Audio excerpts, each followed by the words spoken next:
নমস্কার দর্শক বন্ধুরা, অমৃত জ্ঞান ইউটিউব চ্যানেলে আপনাদের প্রত্যেককে জানাই সুস্বাগতম।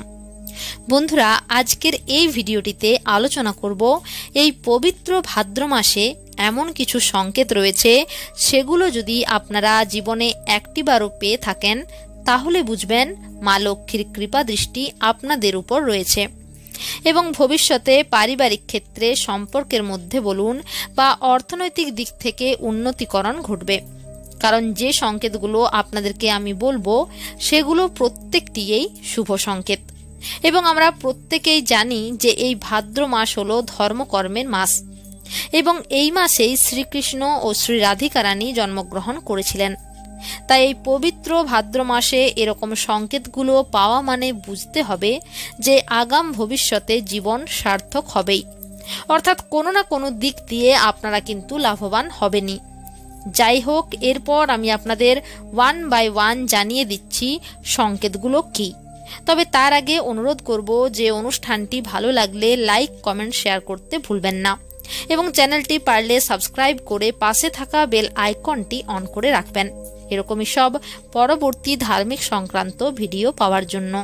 নাম্বার 1, সুধী দর্শকবৃন্দ, জ্যোতিষ শাস্ত্র মতে এই ভাদ্র মাসে যদি আপনাদের কালো পিঁপড়ে অত্যন্ত পরিমাণে বৃদ্ধি পায় বা ধরুন আপনারা প্রায়শই কালো পিঁপড়ে গোল করে কিছু খাবার খাচ্ছে এমন দৃশ্য নিজের ঘরের ভেতরে দেখতে পান, তাহলে বুঝে নেবেন খুব তাড়াতাড়ি আপনাদের জীবনে আর্থিক উন্নতি হতে চলেছে।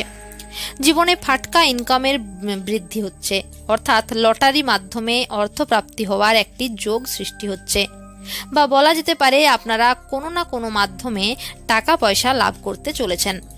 নাম্বার 2, দেখুন বন্ধুরা, আমাদের প্রত্যেকের বাড়িতেই কিন্তু কম বেশি টিকটিকি থেকে থাকে এবং শাস্ত্র মতে এমনটা মনে করা হয় এই টিকটিকি যে গৃহে থাকে সেই গৃহে কিন্তু সুখ, শান্তি, সমৃদ্ধি বজায় থাকে।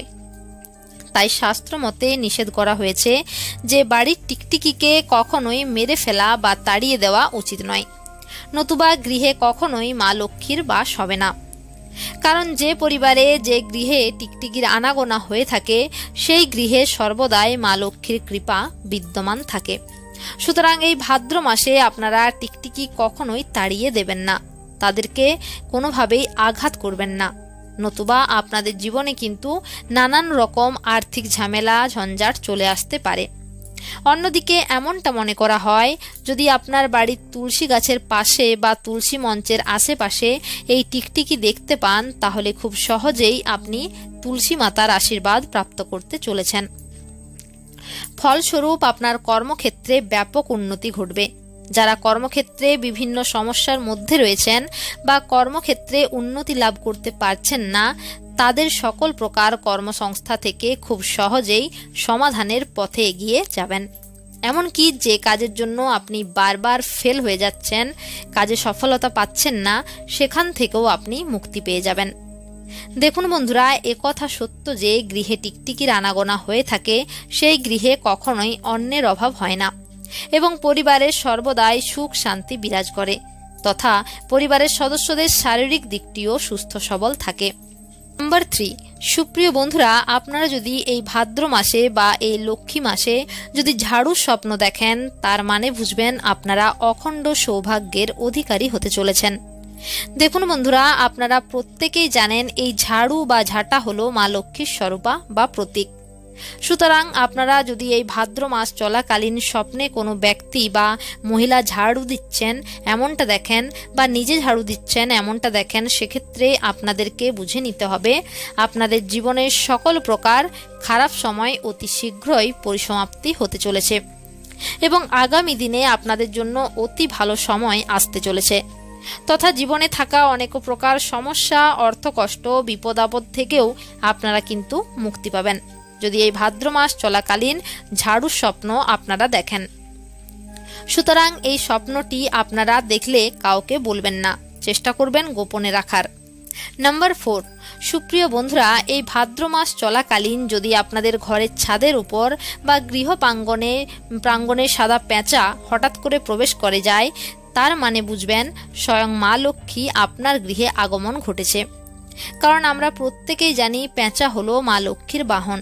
বিশেষ করে সাদা পেঁচাকে বলা হয় লক্ষ্মী পেঁচা। সুতরাং এইরূপ ঘটনা যদি আপনাদের সঙ্গে ঘটে থাকে তাহলে বুঝবেন আপনাদের জীবনে আর্থিক সমস্যা আর থাকবে না, অর্থের সমাগম ঘটবে এবং টাকা পয়সা সংক্রান্ত সমস্যা থেকেও আপনারা চিরদিনের জন্য মুক্তি পাবেন। একই সঙ্গে আপনার জীবনে মা লক্ষ্মী দেবীর কৃপা লাভ করতে চলেছেন।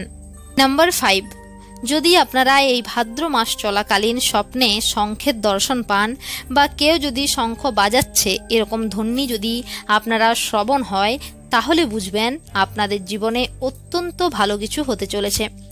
দেখুন বন্ধুরা, বাঙালি হোক বা হিন্দু পরিবারে এই শঙ্খের ব্যবহার কিন্তু পুজো অর্চনার ক্ষেত্রে অতি অবশ্যই হয়ে থাকে, তথা শঙ্খের ধ্বনি অত্যন্ত পবিত্র এবং এই জিনিসটা মাতা লক্ষ্মীর অত্যন্ত প্রিয়। দেখুন বন্ধুরা, আমরা প্রত্যেকেই পুজো অর্চনা শেষ করার পর গৃহে শঙ্খ বাজিয়ে থাকি।